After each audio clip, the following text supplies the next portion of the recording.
Ahoy mateys, Ernesto here for the Coin Show podcast. If you haven't already guessed, I will be showing you coins of famous pirate ships. The series, called Black Flag, started in 2019. The coins are minted by the Perth Mint for the island nation of Tuvalu. Now let's get to the coins. The first coin depicts the ship known as Queen Anne's Revenge. The background shows the ship sailing away from what looks like Skull Island. This ship was commanded by Edward Teach. You may recognize him by his nom de guerre, Blackbeard. Queen Anne's Revenge started out as a merchant ship, but shortly after was converted into a slave trading ship. The ship changed hands a couple of times before being captured by Blackbeard in late November of 1717. The ship was originally called Concord, but after Blackbeard captured it, he renamed it Queen Anne's Revenge. The theory is that since Blackbeard previously served in the Royal Navy and was a supporter of Queen Anne, that he named it after her. Blackbeard only had Queen Anne's Revenge for less than a year. Along the way, he captured many prize ships. Unfortunately, Queen Anne's Revenge went out with a whimper and not a bang. Blackbeard was blockading Charleston Harbor and ran the ship aground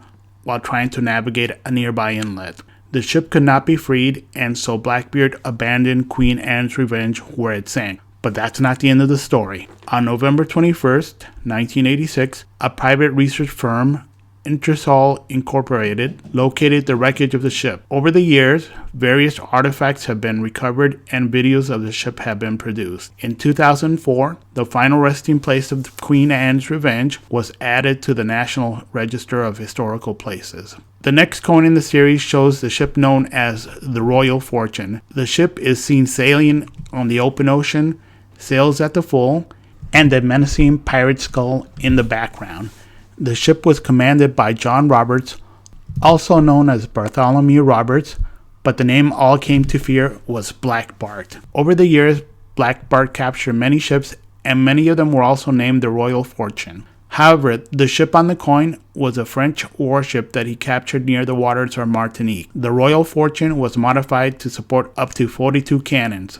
That's a lot of firepower. The Royal Fortune, with her crew, roamed the New World looking for ships and ports to plunder. Their attacks became so prevalent that trading to the West Indies was said to have come to a standstill.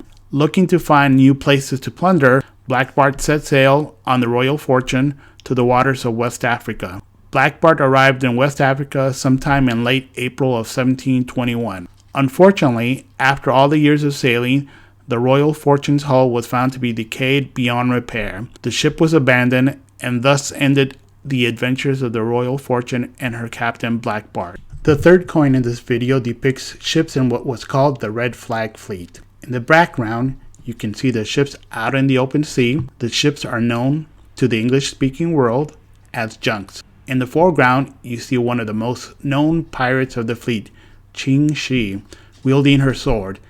That's right, a female pirate. The Red Flag Fleet operated out of the South China Sea in the early 1800s. They were reported to have about 400 ships and between 40 to 50,000 pirates in their armada. I'm sure that would rival many navies of their time and even some today. The continuing harassment of Chinese shipping made the government very desperate to rid themselves of this pirate scourge. In the end, what stopped the Red Flag Fleet was internal conflict. The Red Flag Fleet was a confederation of different pirate groups. Once their goals started to differ from one group to the next, the writing was on the wall.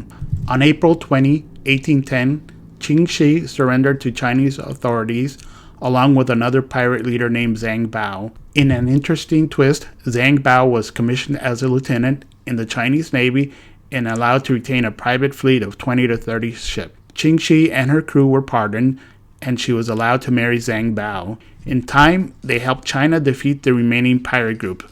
Who knows a pirate better than another pirate, am I right? Zhang Bao died in a little over a decade after his surrender. But what happened to Ching Shi, you say? She lived to the age of 68 or 69 and was the owner of an infamous gambling house. Old habits die hard, it seems. The coins are considered brilliant and circulated. This means the coin dies were polished and the coins were struck twice to bring out more detail, which you can definitely see on the coins. The obverse of the coin shows Queen Elizabeth. I want to thank Matt Dinger, Mike Nodelman, Justin Irvin, and Barry's One for all their encouragement and advice. If you enjoyed this video, please subscribe to the Coin Show podcast for the best coin collecting content online.